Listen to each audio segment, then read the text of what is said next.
ये तो आपने ऐसा सवाल पूछ लिया जिस पे घंटों बोलो तब भी क्लैरिटी ना आए।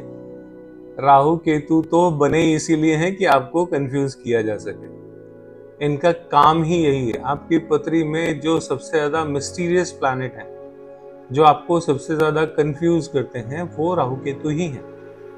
अच्छे अच्छे एस्ट्रोलॉजर राहु केतु को समझ नहीं पाते और वाकई ये बहुत मुश्किल है, इतना आसान नहीं है।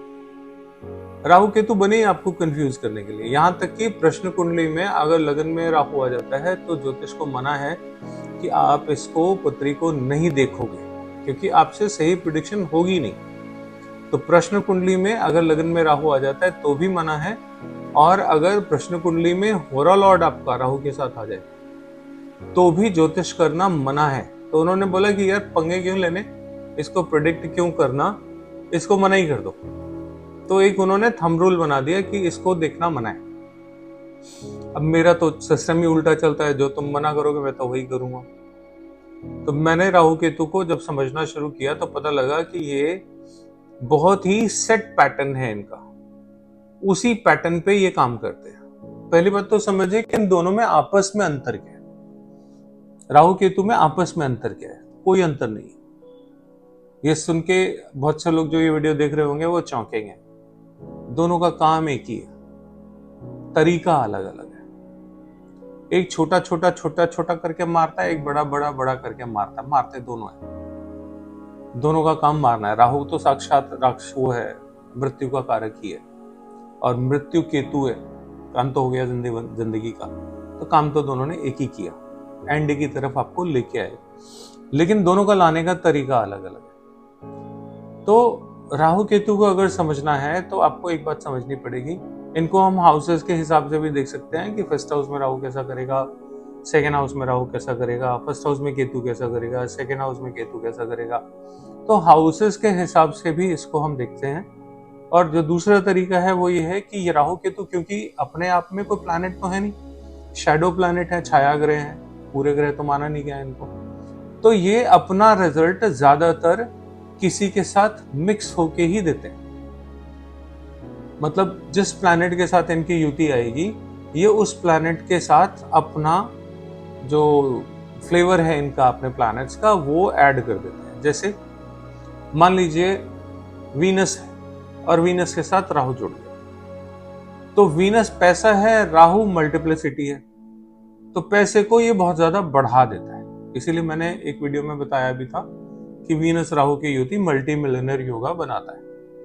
लेकिन राहु का तरीका क्या है? राहु जितनी भी इसकी प्रिडिक्शन में गलती कहाँ होती है उसमें से कुछ पॉइंट्स बता रहा हूं मैं। जैसे राहु को जब आप प्रेडिक्ट करोगे ना, तो ये लिविंग चीजों के ऊपर अलग तरीके से रिजल्ट देता है, और जो नॉन लिविंग चीजें हैं उनके ऊपर अलग तरीके से रिजल्ट देता है। जैसे लिविंग चीज क्या हो गया? लिविंग चीज है हमारा शरीर, तो हमारे शरीर को राहु खराब करेगा, लेकिन हमारे धन धान्य को बढ़ा देगा। पैसा जो है वो नॉन लिविंग चीज है, तो राहु कहता है मुझे जो मिलेगा मैं उसको बढ़ाऊंगा अगर वो नॉन लिविंग है तो, और जो लिविंग चीज है मैं उसको खराब कर दूंगा। तो शरीर को खराब कर देता है और पैसे को बढ़ा देता है। तो ये चीजें जो है ना प्रिडिक्शन में आपको बहुत अच्छे से समझनी पड़ेंगी कि आप प्रिडिक्शन पैसे के लिए कर रहे हो या किडनी के लिए कर रहे हो, क्योंकि किडनी भी वीनस है और पैसा भी वीनस है। तो अगर आपको कोई मेडिकल इश्यू है और मेडिकल इश्यू में आप राहु को देख रहे हो, तो राहु हमेशा खराब रिजल्ट ही देता है ज्यादातर केस में।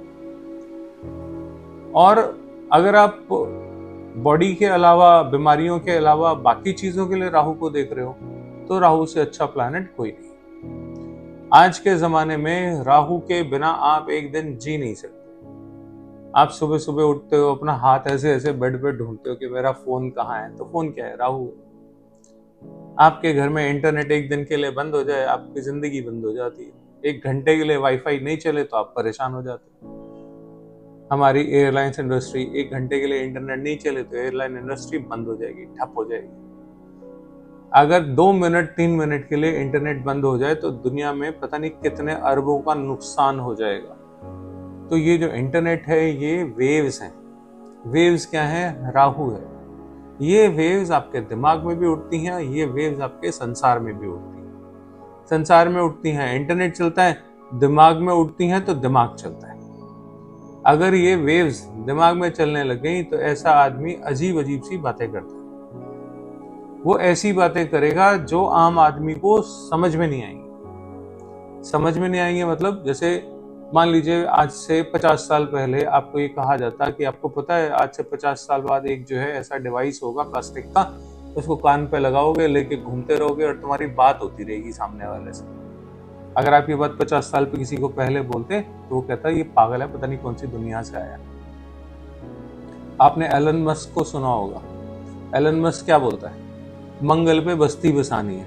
आज उसको दुनिया में कुछ लोग हो सकता है कहें ये बड़ा इंटेलिजेंट है और कुछ लोग बोलेंगे पागल है, अजीब सी बातें करता है। लेकिन जब ये हो जाएगा ना तब लोग एलन मस्क को याद करेंगे। राहु हमेशा अगले 20 साल 30 साल के बाद जो होने वाली है चीजें उनको अभी से दिमाग में समझ लेता है, क्योंकि राहु के पास सिर्फ दिमाग है, शरीर है नहीं। राहु हेडर पोर्शन है आपका, तो वो जो भी सोचता है ना वो सिर्फ सोच ही पाता है, कर नहीं पाता कुछ, क्योंकि उसके पास हाथ पैर नहीं है। तो वो क्या करता है? दिमाग चलाता है खूब। तो दिमाग चलाएगा तो कैसे लाएगा? मैं ऐसी एक लोहे की चिड़िया बनाऊंगा जिसमें 20-50 लोग बैठेंगे और लंदन चले जाएंगे। ऐसे ही किसी के दिमाग में ये उल जलूल सा विचार आया होगा, लेकिन उसी विचार से एक दिन हवाई जहाज बना। तो पहले हवाई जहाज बना या पहले विचार आया? विचार आया पहले किसी साइंटिस्ट के मन में। तो ये जो इक्वेशन है ना ये बनाती है आपको साइंटिस्ट। राहु के बिना साइंटिस्ट नहीं पैदा हो सकता। आप अगर आइंस्टाइन की पत्री में देखोगे तो राहु प्रोमिनेंट है, जुपिटर के साथ राहु जुड़ा हुआ है, जिसको लोग कहते हैं चांडाली योग। जुपिटर के साथ राहु जुड़ता है तो आदमी साइंटिस्ट बनता है। हमारे डॉक्टर अब्दुल कलाम, उनकी पत्री में जुपिटर के साथ राहु जुड़ा, तो he was a great scientist of India. ये किसको नहीं पता। तो राहु जो है आपको उस दुनिया के बारे में बताता है जो दुनिया आज आपको नहीं दिखेगी, लेकिन 30 साल बाद दिखेगी। वो अगले 30 साल 35 साल 40 साल के बाद क्या होने वाला है उसको आज ही समझ लेता है। इसलिए वो आपको लगता है कि ये पागल है, अजीब सी बातें करता है। लेकिन जब वो चीजें हो जाती हैं तो आपको लगता है यार तो आज आप देखो मोबाइल, आपको लगता है कोई अजीब सी चीज, 15-20 हजार रुपए खर्चे करो मोबाइल आ जाता है, 24 घंटे में होम डिलीवरी हो जाती है, इतना आसान हो गया। तो ये सब राहु का ही सारा खेल है। अब इसको अगर आप नॉन लिविंग चीजों के साथ जोड़ के देखोगे तो वहां पे आपको राहु के अच्छे यूज मिलेंगे। आज आप एक्सरे कराने जाओ तो राहु का यूज है, अल्ट्रासाउंड कराने जाओ राहु का यूज है, MRI कराने जाओ राहु का यूज है। एक दिन के लिए अल्ट्रासाउंड, ECG, MRI सब बंद करा के देख लो, आपको पता लग जाएगा राहु के बिना जिंदगी कैसी चलती है। क्योंकि इसके बिना हो नहीं सकता ना। सिग्नल्स हैं सारे, मोबाइल है आपके फोन में, मोबाइल आता है, नेटवर्क आता है, राहु है, इसके बिना भी आप जी नहीं सकते। तो कलयुग में तो राहु की बहुत इंपॉर्टेंस है। ये सिर्फ नुकसान वहां पे देता है जहां पे आपका ह्यूमन बॉडी आ जाती है या लिविंग चीजें आ जाती है, वहां पे ये खराबी करता है। तो राहु को प्रेडिक्ट करते समय इतना सा ध्यान रखिए तो बहुत हद तक प्रेडिक्शन आपकी ठीक हो जाएगी।